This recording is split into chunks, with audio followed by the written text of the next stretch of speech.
Prepare tayo ng ano guys. Luto tayo ng pansit para meron tayong pagsalo-saluhan. Ayun no, naghiwa si Boss Ems ng ano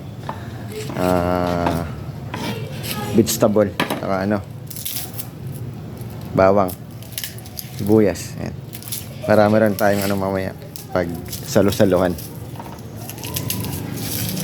Shoutout ka muna, boss. Ayan.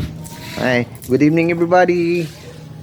Time check 6:30. Ayan. Magandang gabi sa ating lahat, mga Lods. Okay, abangan nyo susunod naming video kung saan na kami magluluto. Thank you very much. Tara guys, luto na ng pansit. Ayan, unang first step, lagyan natin ng sibuyas. Ayan, bisa muna tayo ng sibuyas, mga Lods. Okay. Ayan. Alin mo natin ng konti. Okay. Pag medyo labas na yung aroma niya, sunod na natin yung bawang. Ayan. Second step tayo, mga Lods. Kaya nga pala, Lods. Dito kami ngayon sa bahay. Kasi na kami sa kusina. Medyo bagol pa. Hindi pa tapos eh. Ayan.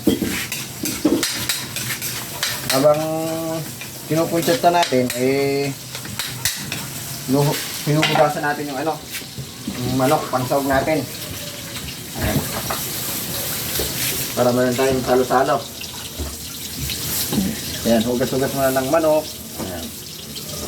Habang napalabas yung aroma. Ayan o. Ito na magluto ng pansit, mga Lods.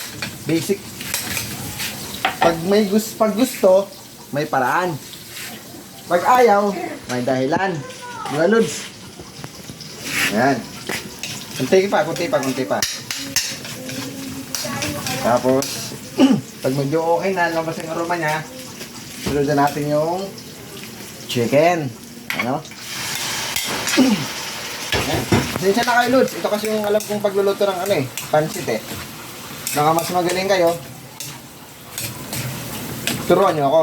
Baka mas masarap yung luto nyo eh. Diba, Lods? Okay.